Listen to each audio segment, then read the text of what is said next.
عمومی طور پہ کہا جاتا ہے یہ دنیا والے ہیں یہ دین والے ہیں، اور یہ دو تقسیمات کر دی جاتی. یہ تقسیمات ہمارا دین ہمیں نہیں سکھاتا ہے. دونوں پلڑے برابر رکھو، دنیا بھی اور دین بھی. اصل دنیا کیا ہے؟ ملا رومی بولے چیز دنیا از خدا غافل بدن. دنیا ہے کیا؟ خدا سے غافل ہونے کا نام دنیا ہے. وہ آپ چاہے ممبر پہ بیٹھ کے غافل ہیں یا دکان پہ بیٹھ کے غافل ہیں، وہ آپ دنیا داری کر رہے ہیں. یہاں مقصد لوگوں کے دل اپنی طرف موڑنا، لوگوں کی جیبیں ڈھیلی کرنا، لوگوں میں اپنے آپ کو محبوب اور اپنے آپ کو جو ہے وہ لوگوں کا مقصود بنانا، اپنے بت کو تراشتے رہنا کہ لوگ پوجا پاٹ کرتے رہیں. یہ ممبر پہ دکانداری ہو رہی ہے. اور دوسرا دکان پہ بیٹھا ہے لیکن سچ کا دامن نہیں چھوڑتا. میرے حضور نے فرمایا سچا تاجر قیامت کے دن پیغمبروں کے ساتھ اٹھایا جائے گا. تو دنیا اور دین یہ دونوں ساتھ ساتھ چلتے ہیں. تو دین اور دنیا دو الگ الگ خانے نہیں ہیں. اسلام ترک دنیا سے روکتا ہے لیکن غرق دنیا سے بھی بچنے کی تلقین کرتا ہے. رہبانیت کا درس بھی نہیں دیتا. لا رہبانیت فی الاسلام. اسلام میں رہبانیت نام کی کوئی چیز نہیں ہے کہ تم گھر بار چھوڑ دو، تم بستی چھوڑ دو، تم کوہ غار کی زندگی اختیار کرو. اسلام کا یہ مزاج نہیں ہے. ابھی بات ہو رہی تھی، حضور نے مواخات قائم کیے مدینہ المنورہ میں، اور مواخات مدینہ یہ کائنات کا ایک انوکھا باب ہے، اور یہ ایک الگ مضمون اور عنوان ہے کہ دو افراد کو، ایک انصار لیا اور ایک مہاجر لیا، اور حضور نے ان کے درمیان مواخات قائم کر دی. تو حضرت ابو درداء اور حضرت سلمان فارسی کے درمیان حضور نے مواخات قائم کی. تو جن کے ساتھ بھائی چارہ تھا وہ پھر حال پوچھنے جاتے تھے کہ میرے بھائی کو پریشانی تو نہیں ہے. تو حضرت سلمان فارسی گئے حضرت ابو درداء کے گھر. تو دیکھا کہ حضرت ابو درداء کی بیوی وہ عام سے کپڑوں میں تھی. تو انہوں نے کہا کہ میری بہن یہ کیا ماجرا، میلے کچیلے واجبی سے کپڑے. تو کہا کہ تمہارے بھائی کو دنیا کے ساتھ کوئی رغبت نہیں ہے، عورت آراستہ ہو. حضور نے عورت کی خوبیاں بیان کی کہ بہترین عورت وہ ہے جب اس کا شوہر دیکھے اس کو تو اس سے خوش کر دے. وہ اس کا لباس، اس کی حیت اور طرز زندگی ایسا ہو کہ مرد کے لیے مسرت، خوشی اور سرشاری کا ذریعہ ہو، تاکہ اس کی نظر یکسو رہے اور اس کے خیالات پر آگندہ نہ ہوں، اس کی سوچوں میں آوارگی نہ آنے پائے.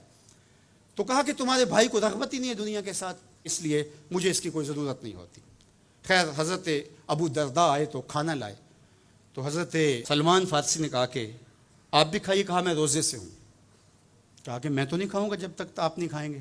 تو نفلی روزہ مہمان کے لیے توڑا جا سکتا ہے. تو انہوں نے روزہ افطار کر لیا، ساتھ بیٹھ کے کھانا کھایا. رات پڑی، سونے لگے.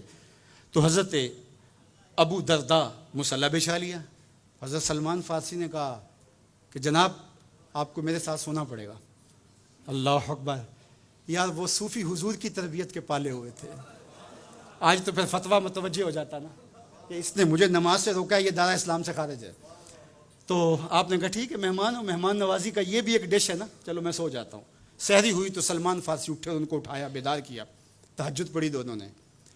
اور پھر حضرت سلمان فارسی نے کہا کہ تمہارا میں نے عمل دیکھا، تمہاری بیوی کے کپڑے میلے کچیلے تھے، تم نے روزہ رکھا ہوا تھا اور رات تم قیام کرتے ہو. تو کہا کہ تمہارے نفس کا بھی تمہارے اوپر حق ہے، تمہارے اہل خانہ کا بھی تمہارے اوپر حق ہے، اور تمہارے رب کا بھی تمہارے اوپر حق ہے، اور تمہارے مہمان کا بھی تمہارے اوپر حق ہے، اور ہر ذی حق کا حق تمہیں ادا کرنا ہوگا. اور یہ بات چھڑی اور پھر دونوں چلتے ہوئے حضور کے پاس آ گئے. خوشا وہ وقت کے فیض عام تھا ان کا، خوشا وہ وقت کے بطحا مقام تھا ان کا.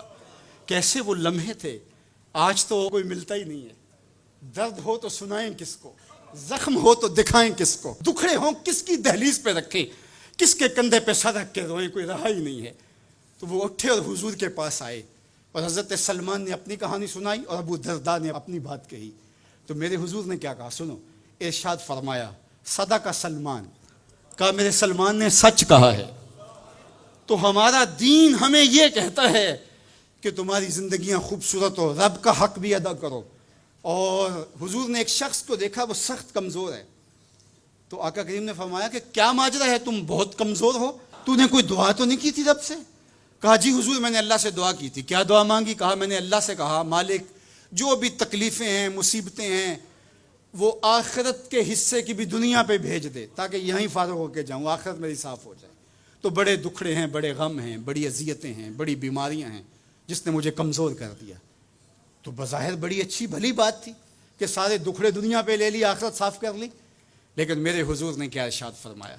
فرمایا تم نے یہ کیوں کہا کہ آخرت کے دکھ بھی دنیا پہ مل جائیں؟ تم نے یہ کیوں نہیں کہا ربنا آتنا فی الدنیا حسنۃ وفی الآخرۃ حسنہ، اللہ دنیا میں بہتریاں دے دے، آخرت میں بھی بہتریاں دے. وَكَذَلِكَ جَعَلْنَاكُمْ أُمَّةً وَسَطًا، جب تک ترازو پورا نہیں رکھو گے، جب تک دونوں پلڑے برابر نہیں ہوں گے، تم آگے کبھی نہیں بڑھ سکو گے.